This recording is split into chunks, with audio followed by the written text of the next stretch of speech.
आज आरक्षण को लेकर पूरे देश भर में चर्चा थी और यह चर्चा शुरू हुई महाराष्ट्र से।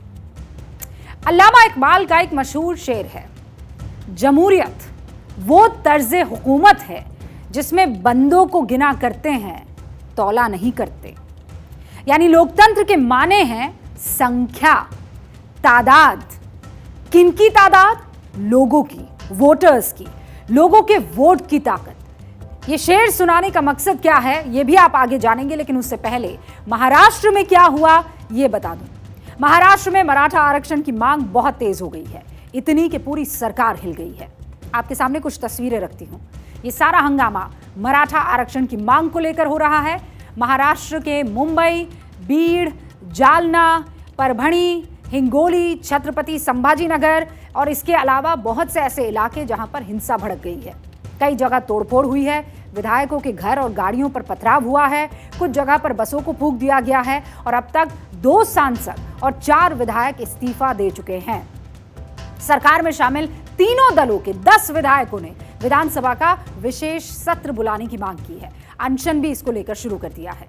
हालात बहुत खराब है, इतने कि बीते 13 दिन में 25 लोग सुसाइड कर चुके हैं। 25 लोग, इनमें से 9 लोगों ने कल ही खुदकुशी की थी।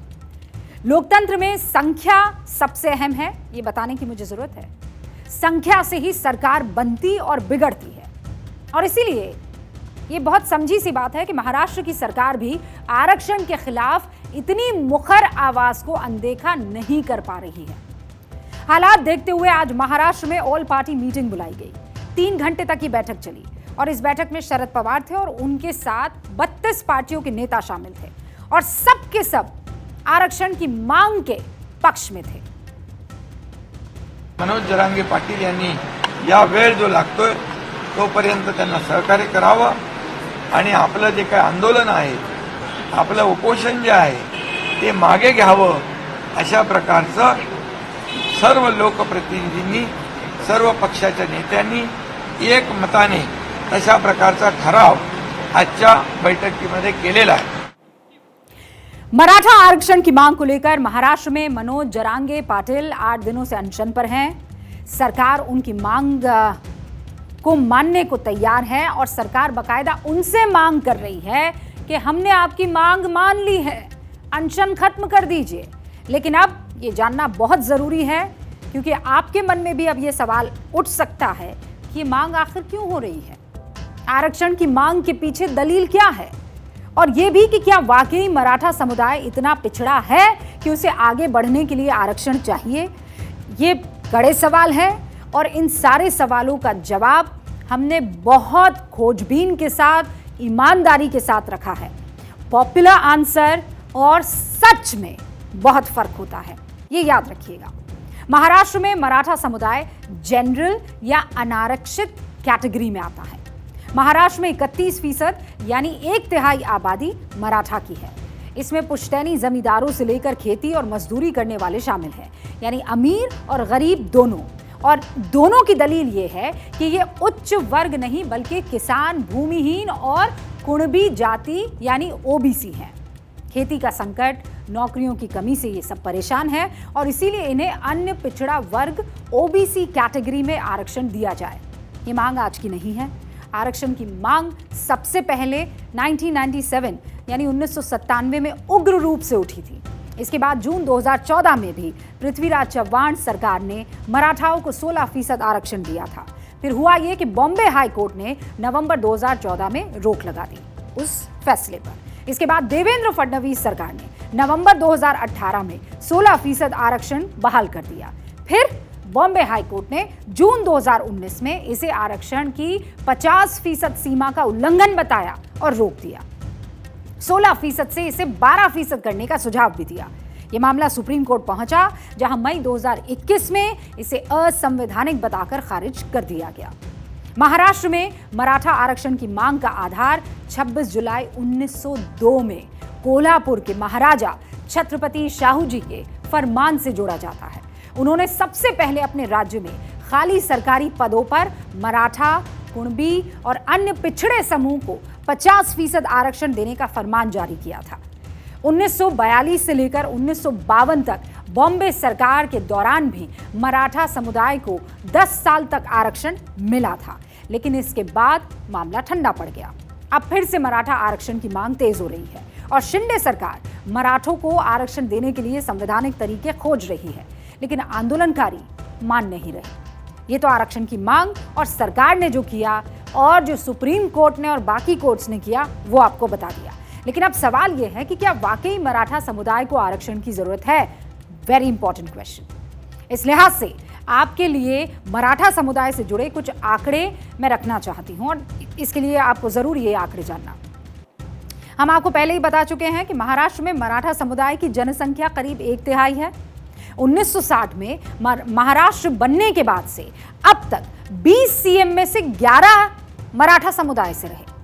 हमेशा आधे से ज्यादा विधायक मराठा समुदाय के जीतते रहे। राज्य के करीब 50% एजुकेशनल इंस्टीट्यूट, 200 चीनी मिलों में से 168 पर और 70% जिला सहकारी बैंकों पर मराठाओं का नियंत्रण है। इन आंकड़ों से समझ लीजिए कि मराठा समुदाय महाराष्ट्र में कितना रुतबा रखता है या उनका कितना से और कितना टेक है। हम ये नहीं कह रहे हैं कि सभी मराठा इतने ताकतवर हैं। इनमें से बहुत से लोग गरीब हैं, पिछड़े हैं, लेकिन गरीब और पिछड़े किस जाति में नहीं है बताइए? क्या जिन्हें हम सवर्ण कहते हैं, जैसे ब्राह्मण हो गए, राजपूत हो गए, कायस्थ हो गए, बनिए हो गए, भूमिहार हो गए, उनमें गरीब नहीं है? क्या वहां पर सभी लोगों को सरकारी नौकरियों और दूसरी जगह में मौके मिल गए हैं? क्या वहां पर गैर बराबरी नहीं है?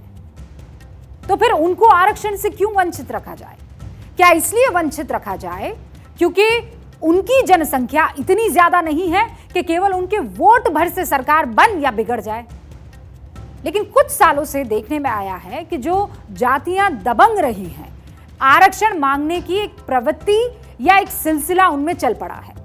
इस बारे में आगे हम बात करें उससे पहले मैं आपको केंद्रीय मंत्री नितिन गडकरी, जो कि खुद महाराष्ट्र से ताल्लुक रखते हैं, नागपुर से सांसद हैं, उनका बयान सुनाना चाहती हूं, जिसे आपको सुनना चाहिए। और आज ही उनसे बातचीत में मराठा आरक्षण को लेकर जो सवाल पूछा गया, उन्होंने क्या कहा, सुनिए। मराठा रिजर्वेशन आंदोलन वहां पर आप जानते हैं बहुत पुरजोर तरीके से चल रहा है और आपकी सरकार फंसती हुई वहां पर नजर आ रही है। महाराष्ट्र एक प्रगतिशील, समृद्ध और संपन्न राज्य है और देश के इतिहास में पूरे देश को सामाजिक विचार देने में महात्मा ज्योतिबा फुले, डॉक्टर बाबा साहेब अम्बेडकर, राजर्षि शाहू महाराज ये महाराष्ट्र से हुए हैं। स्वातंत्र्यवीर सावरकर, लोकमान्य तिलक, छत्रपति शिवाजी महाराज महाराष्ट्र से हुए। और ऐसे पुरोगामी प्रगतिशील महाराष्ट्र में जात के आधार पर जो कुछ हो रहा है वो दुखद और दुर्भाग्यपूर्ण है और निश्चित रूप से हमारी सरकार इस मामले को सुलझाने की कोशिश कर रही है। मामला बहुत संवेदनशील है, पर मेरा विश्वास है कि एकनाथ शिंदे जी के नेतृत्व में काफी चर्चाएं हो रही है, इसमें से जल्दी ही मामला सुलझेगा ऐसी मैं उम्मीद रखता हूं। जल्दी मामला सुलझेगा ऐसी वो उम्मीद रखते हैं। उम्मीद पूरे महाराष्ट्र को है और सिर्फ महाराष्ट्र ही नहीं, हिंदुस्तान को है। लेकिन आरक्षण का ये एक ऐसा जिन्न है जो एक बार बाहर आने के बाद बोतल में बहुत मुश्किल से जाता है। आप अलग अलग राज्यों में वहाँ की ताकतवर या दबंग जातियों के आरक्षण के लिए आंदोलन की तस्वीरें देखिए इस वक्त। महाराष्ट्र से पहले हरियाणा में जाट, राजस्थान में गुर्जर, गुजरात में पटेल या फिर पाटीदार, कर्नाटक में लिंगायत समुदाय, ये सब आरक्षण के लिए जबरदस्त, यहां तक कि हिंसक आंदोलन भी कर चुके हैं। हरियाणा में जाटों ने स्पेशल बैकवर्ड क्लास में 10% कोटा, पाटीदारों ने ओबीसी कोटे में, गुर्जरों ने अनुसूचित जाति एसटी कोटे में और लिंगायत समुदाय ने नौकरियों में 15% आरक्षण के लिए इन राज्यों को करीब करीब ठप कर दिया। आरक्षण की जबरदस्त मांग करने वाली जातियां सामाजिक और राजनीतिक रूप से लगभग उतनी ही अहम है जितना मराठा समुदाय महाराष्ट्र में है, लेकिन इनके पास वोटों की ताकत है। इन्हें मालूम है कि इनकी ताकत के आगे सरकारों को झुकना पड़ेगा और झुकना ही पड़ेगा। उनको भी वोट चाहिए और इसीलिए जिसमें वोटर राजी उसी में सरकार भी राजी। इतने बड़े समुदाय की नाराजगी बताइए भला कौन मोल लेगा? सरकार फौरन वादा कर देती है, मांगे मान लेती है, लेकिन मसला फिर सुप्रीम कोर्ट में जाता है और वहां पर फंसता है। सुप्रीम कोर्ट ने इंदिरा साहनी मामले में एक बहुत ही महत्वपूर्ण रूलिंग दी थी, जो 50% से ज्यादा आरक्षण देने पर रोक लगाती है। जस्टिस सोमेन ने यह कहा कि आरक्षित सीटों की संख्या हर समय 50% से नीचे रहनी चाहिए, काफी नीचे रहनी चाहिए। जस्टिस कुलदीप सिंह के अनुसार किसी भी सिचुएशन में आरक्षण 50% से अधिक नहीं होना चाहिए। जस्टिस सहाय ने कहा किसी भी तरह से आरक्षण 50% से ज्यादा नहीं हो सकता। इसके अलावा खुद संविधान बनाते वक्त भी आरक्षण कब तक हो, कितना हो, इस पर बहुत विस्तार से हमारे देश के लोकतंत्र की नींव रखने वाले पुरोधाओं ने चर्चा की थी। सुप्रीम कोर्ट के जस्टिस JB पारदीवाला ने संविधान सभा में आरक्षण पर हुई बहस का हवाला देते हुए क्या कहा था, मैं आपके सामने रखना चाहती हूँ। डॉक्टर भीमराव अंबेडकर का विचार महज 10 साल के लिए आरक्षण लागू करके सामाजिक सौहार्द लाने का था, लेकिन यह पिछले 7 दशकों से जारी है। आरक्षण अनंत काल तक जारी नहीं रहना चाहिए, और अगर ऐसा होता है तो वो निजी स्वार्थ है। मतलब सुप्रीम कोर्ट और संविधान का स्टैंड इस मामले में एकदम क्लियर है, क्योंकि जब संविधान लागू हुआ था तब केवल अनुसूचित जाति और जनजाति को ही आरक्षण मिला था। इसके बाद अलग अलग दौर में दूसरी जातियों को आरक्षण के दायरे में लाया जाता रहा। अब तो जैसे पेंडोरा बॉक्स खुल गया है, हर किसी को आरक्षण चाहिए, और एक समुदाय अगर आरक्षण की मांग कर रहा है तो दूसरा समुदाय जिसे उस कोटे में आरक्षण मिल रहा है वो विरोध में सामने आ रहा है। सब आमने सामने हैं। इन जातियों को ओबीसी में शामिल करने का विरोध सवर्ण जातियां नहीं कर रही, बल्कि वो जातियां कर रही है जो इस आरक्षण के दायरे में पहले से ही है। हमने ये हरियाणा में देखा जब सैनी और दूसरी ओबीसी जातियों ने जाट आरक्षण का विरोध किया। गुजरात में देखा पाटीदार कोटे के खिलाफ ठाकोर समुदाय ने मोर्चा खोला।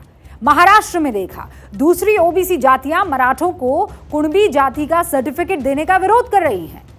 लेकिन जिस तरह आरक्षण की मांग फैलती जा रही है, वैसे वैसे ये सवाल भी उठ रहा है कि आखिर ये आरक्षण कब तक, बताइए। हर 10 साल बाद संसद 10 साल के लिए आरक्षण को बढ़ा देती है। इसमें हो क्या रहा है आप जानते हैं? हो ये रहा है कि आरक्षण का फायदा लेने वालों का भी एक खास वर्ग तैयार हो गया है। पिता को आरक्षण मिला, फिर बेटी को मिलेगा, फिर बेटे को मिलेगा, फिर उसकी बेटी को मिलेगा, फिर उसकी बेटी को मिलेगा। तो ये पूरा जो कुनबा है वो तो बढ़िया से अपनी जिंदगी बसर कर गया, सेट हो गया।